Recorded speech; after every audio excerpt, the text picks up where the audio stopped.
Kaya mga ka-soldering, today naman po ang ipapakita natin ay mga not lead-free solder wires. We have Solderindo, Songtian, and Rubicon Japan. Okay, ang ipapakita po muna natin ay ang Solderindo. Solderindo 6337. Available in 0.3 mm, 0.4 mm, and 0.5 mm. Available po siya sa 100 grams per spool. Nagko-consist po siya ng 63% ng tin at 37% ng lead. Yan po. Ang Solderindo not lead-free solder wires po ay very high quality rin po. Made in Indonesia also. Yan So, po. yan guys. Makikita nyo yung mga specs niya. Yan.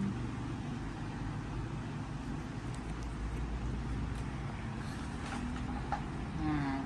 That is industrial quality rin po and no complaint po.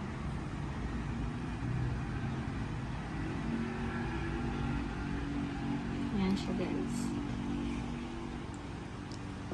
And the next product naman din po ay Solderindo. It is also 6337.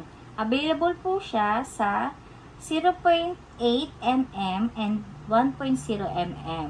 Ito naman po ay available in 250 grams per spool. Nagko-consist din po siya ng 63% ng tin and 37% ng lead.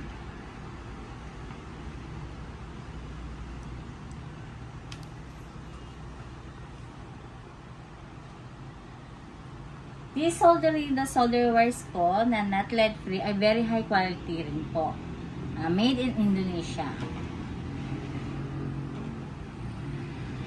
Ang melting point po niya ay 183 degrees Celsius. Both po, yung isa na 100 grams and itong 250 grams. Next naman po ay ang ating Songtian. This is also 6337. Available in 0.6 mm per 250 grams per spool po. Nagko-consist po siya ng 63% ng tin and 37% ng lead. Ang melting point din po niya ay 183 degrees Celsius.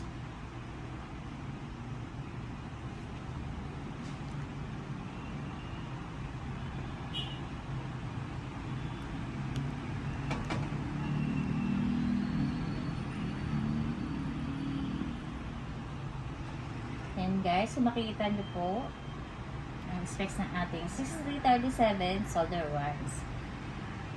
Next product naman po ay ang ating Rubicon. Not lead free din po siya, but ito po ay Rubicon 6040.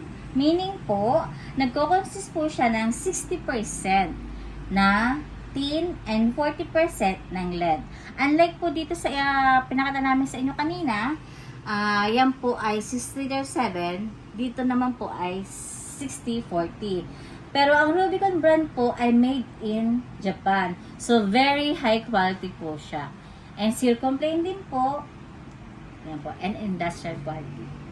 Ay, makita niyo po, available po siya in 1.2 mm diameter and in 200 grams per spool. So guys, makikita nyo rin yung specs niya. Yan guys.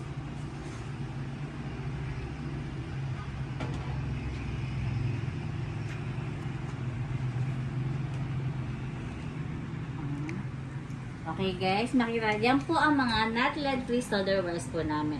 Very high quality po.